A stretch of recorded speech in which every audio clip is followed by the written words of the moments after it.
Megan, your dorm room is so cute. Oh my gosh. I was like, oh, that is a cute dorm room. Cutest dorm room I've ever seen. Anyway. So I'm glad that you're enjoying college so far.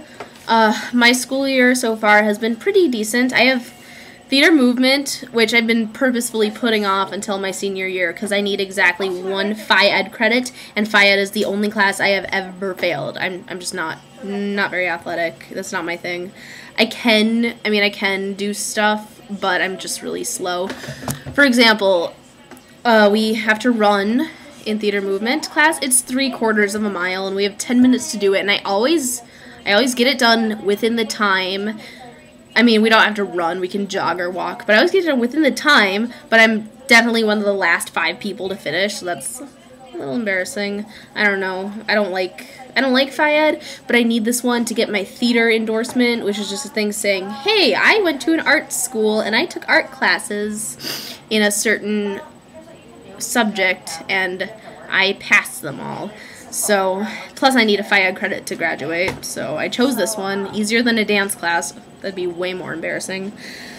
Other than that, I have AP Composition. That class is no joke. I was expecting it to be difficult, but it's like, I like it a lot, though. It's pretty intense so far. Like, on the first day, instead of fussing around with syllabuses and all that jazz, she just handed us this giant pre-test. It was like, take this, you have the rest of the hour. By the way, syllabus, supplies needed, get a binder, and not a little 1-inch binder, a 3-inch binder.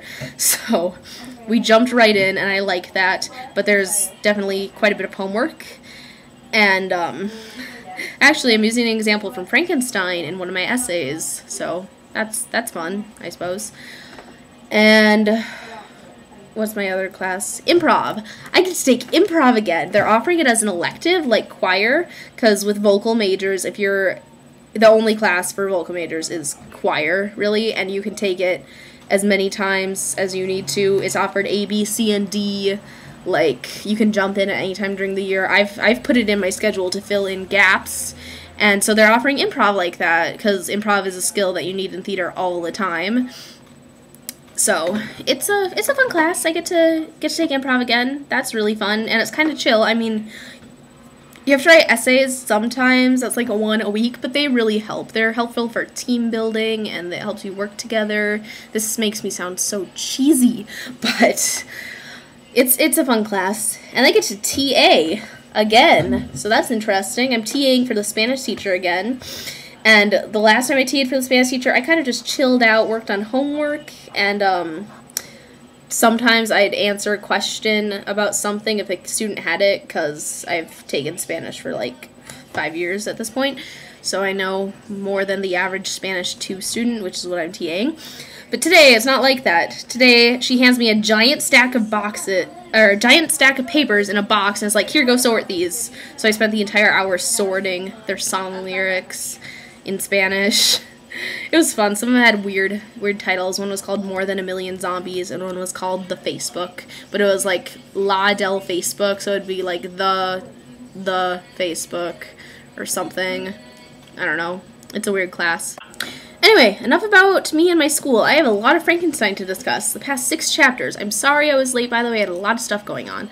So, the first 3 chapters we read is where he reveals himself to the DeLacy's, and this is the example I'm using in my essay, is that when he talks to Mr. DeLacy, the blind one, there's no reason to think that he's dangerous. He is just talking to him. He tells him basically who he is and what he's there for. He says, I'm introducing myself to a family I've grown close to and have committed anonymous acts of kindness towards, but I'm concerned that they'll have a prejudice against me because of my appearance.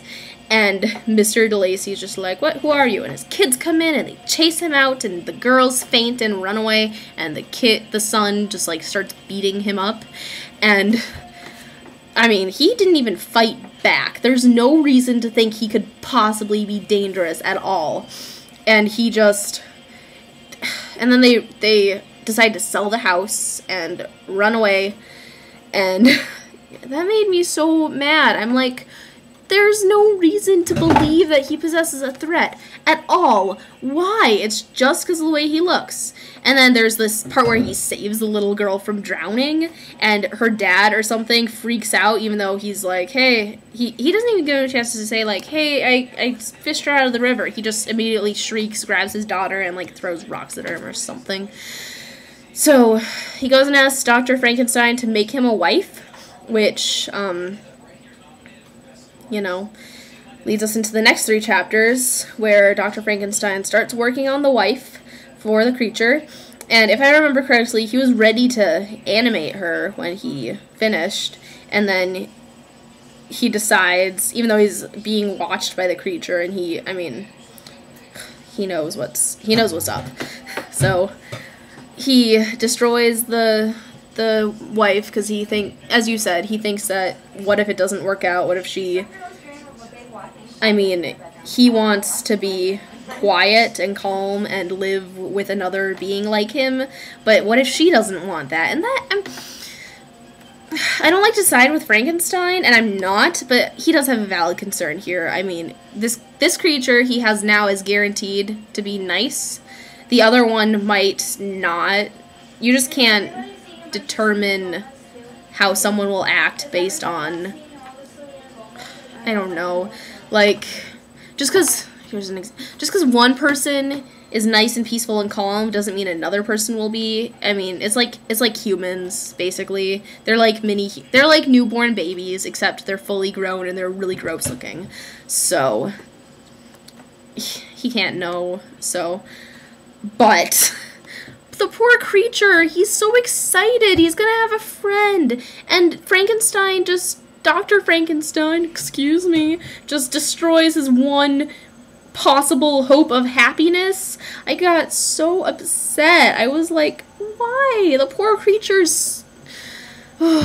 So, then, it comes to light that... God, it's kind of gross. The fact that he's marrying Elizabeth, for one, let me just set aside everything else to talk about that. I know they're not technically related, but he grew up with her. She's the only girl he knows besides Justine, and she's dead. And she's basically his sister. It's like marrying your sister. I'm like, Frankenstein, you just can't get any other girls. No one else wants to hang out with you because you're a douche and you're a nerd.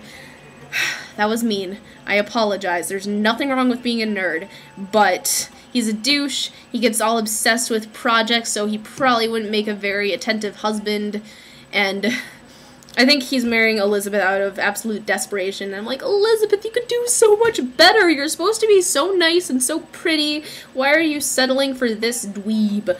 So that's just obviously says something about Frankenstein.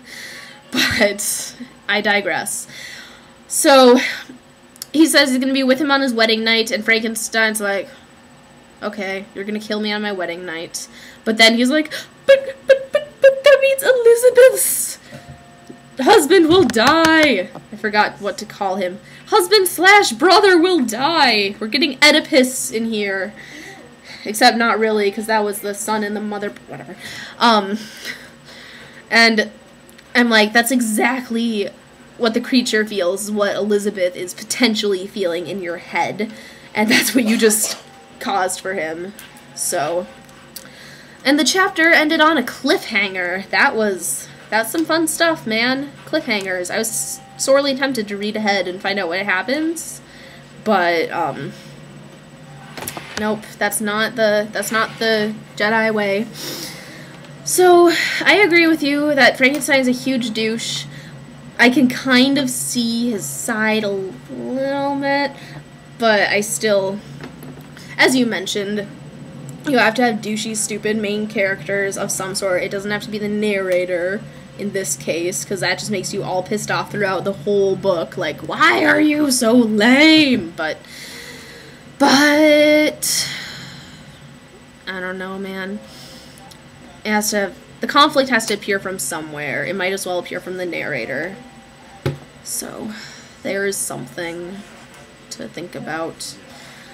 Oh, Frankenstein, Frankenstein, Frankenstein.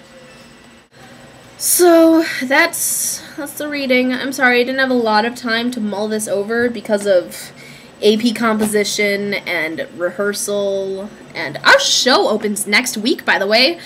Tuesday, Wednesday, and Thursday. It costs $5 at the door. It starts at 7, and you should come see it. You can ask me for the address and stuff, but I don't know. If you want to come see me in a play where I have 19 lines, it's a great play. In case you haven't read it, Much Ado About Nothing. It's really funny and clever in the Shakespeare way, and it's just, I don't know, it's just a really good play. And I'm assuming that we'll do well, because in rehearsals it kind of depends on the general energy level of the cast. This kind of play depends on how much fun the cast is having with it. If we're just like, I don't want to be here, I don't want to be doing this, then it sucks to watch. But if we're like, yeah, we're having fun, then it's hilarious to watch. So I'm considering buying espresso shots for everyone on opening night, just so we'll have a lot of energy to be fun and to make this show a lot of fun to watch.